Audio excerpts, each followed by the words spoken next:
பெரியாழ்வார் யசோதைட்ட யாரோ சொல்லியிருக்காளாம், உங்க பிள்ளை கண்ணன் இருக்கானே, ஏதோ ஒரு கண்ணுக்குட்டி போயிட்டு இருந்தது, திடீர்னு 4 காலையும் முடிச்சு கண்ணுக்குட்டியை தூக்கினான், ஒரு விளாம்பழம் தொங்கிட்டு இருந்தது, கண்ணுக்குட்டியால விளாம்பழத்தை அடிச்சான், விளாம்பழம் கீழே விழுந்துருத்துன்னா. பெரியாழ்வார் யசோதை கேட்கறா, ஏண்டா விளாம்பழம் சாப்பிடணும்னு சொன்னா கல்லெடுத்து விளாம்பழத்தை அடிச்சு சாப்பிட்டவா இருக்கா, கண்ணுக்குட்டியை எடுத்து விளாம்பழத்தை அடிச்ச ஒரே ஆள் நீயா தான் இருப்ப போல இருக்கு, ஏன் பண்ணன்னு கேட்கறா.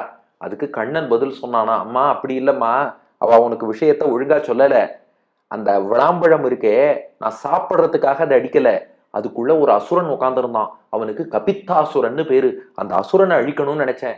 அதே சமயம் என் கூட வந்த கண்ணுக்குட்டிகள் இருக்கு பாரு, அந்த கன்றுகள் மத்தியிலேயே ஒரு அசுரன் வத்சாசுரன் கண்ணுக்குட்டி வடிவத்திலேயே வந்தான். கண்ணுக்குட்டிகளுக்குள் வத்சாசுரன் இருப்பதையும் விளாம்பழத்தில் கபித்தாசுரன் இருப்பதையும் அறிந்து கொண்டேன். முள்ள முள்ளால் எடுக்கணும் பா, வைரத்தை வைரத்தால வெட்டணும் பா, நான் அசுரனை வச்சே அசுரனை அடிச்சுடலான்னு சொல்லி இந்த அசுரனை தூக்கி அந்த அசுரன் மேல அடிச்சு 2 பேரையும் அழித்தேன், இதுதாம்மா நடந்ததுன்னா.